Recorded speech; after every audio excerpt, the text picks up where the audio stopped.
Alright y'all, welcome back to the channel and to some more turkey pattern testing. And I've definitely got a pretty interesting combination out here today, and definitely one that we haven't tried yet because it's a pretty new choke on the channel. So I'm definitely excited to see what it does because we could potentially see a really good pattern today. So for the setup I've got out here today, I brought out the Remington 1187 with this choke. This is the Patternmaster Black Mamba 690 constriction choke, and it's supposed to be kind of their do-all choke where you can hunt waterfowl with it, you can hunt turkeys with it, you can kind of do a little bit of whatever you want. And it does have that coil gas over constriction technology stuff in it that's supposed to really help patterns, so we'll see what happens. Last week we did test it with the Federal Black Cloud steel loads for waterfowl with some mixed results, so we'll see what happens through today's turkey setup because I think we can get a whole lot better results out of it this time. So for the shell I've got out here today to test, I brought out some of the Herter's TSS loads. These are a 12 gauge, 2 3/4 inch, 1.5 ounce of number 9 TSS shot, going about 1200 feet per second. And if you've watched this channel for any length of time, you know that these tend to be some pretty good performing shells. So if we don't see a good performance today, then something ain't quite right because we've got a good performing shell and probably a good performing choke as well. So definitely excited to see what we can get here. But as for the test, everything is going to be the same as we usually do it. I have the turkey target set up at 40 yards. I also have the chronograph, so we'll see what kind of speed we get out of the shell we fire. So let's get you guys set up with a view of this target, and I'll head up and take the shot. We'll look at what kind of chrono speed we had, and then we'll go down range and see how they performed. I'm definitely thinking we should see some pretty good results here. So let's head over here and shoot them and see what we get.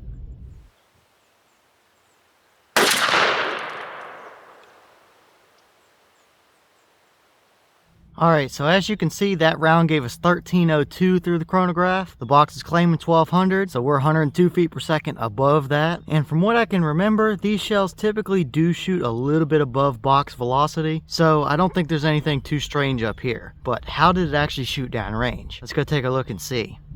Alright, so now we're downrange here at our 40-yard paper, and this is what we got. Now, we do have a dead bird. There are 4 or 5 in the brain and a couple more down the spine there. But as you can see, we were definitely a touch over to the left. And I don't know why, but this particular paper target definitely flaked off kind of weird. It doesn't really look all that amazing. But we can still see what kind of pattern we have here, which is another good reason why we use these target backers. And what we see here is kind of a mixed result as far as pattern goes. It's definitely a turkey killing pattern. There's no doubt about that. There's no bird that's going to be able to make it through this core area over here on the left. That's the size of a basketball. Anywhere from over here right close to this left edge all the way over to where it meets his head, there's no bird that's going to be able to move through that and escape from you. And what we see there is a pretty even spread as well. There's no weird big gaps or voids or anything like that. It's pretty evenly spread. But backing up and looking at the rest of our target here, that's where we kind of see a little bit how open it is, and that might be a little bit expected out of that choke considering it's supposed to bridge the gap between some turkey chokes and waterfowl chokes that they have. So it is that little bit more open constriction, and we definitely can tell. These Herter shells usually give us a really hot core, but on this one we saw a much more even pattern. Now around the outside edges, yes, we do have a few flyers down along there and another couple out strung along the right side over here. So that kind of is what it is. I mean, it's not entirely unusual for these Herter shells to have a couple flyers, but that's not terrible, I wouldn't say. That's a really good pattern for somebody that likes an even pattern that gives them enough leeway to really feel comfortable. Is it a screaming tight hot core area? No, it's not. But is it a turkey killing pattern? Absolutely. It would absolutely do the job out to 40 yards, no doubt about it. So overall here, am I disappointed in the pattern? No, I wouldn't say so. I would say it's about what I expected to see. Definitely not screaming tight, but absolutely a usable turkey pattern. Okay, and here's the wad out of that shell, and as you can see, the same old orange kind of thick plastic wad. It's very similar in shape to the Longbeard XR wads, which if you don't know, Herters are loaded by Winchester, so it makes sense. So obviously nothing stuck down in there, no rips or tears, but we do see this one petal opened a little bit farther than the rest. But overall here, not really anything I'd be too concerned with. Definitely nothing that would be an issue, and everything looks pretty much normal here.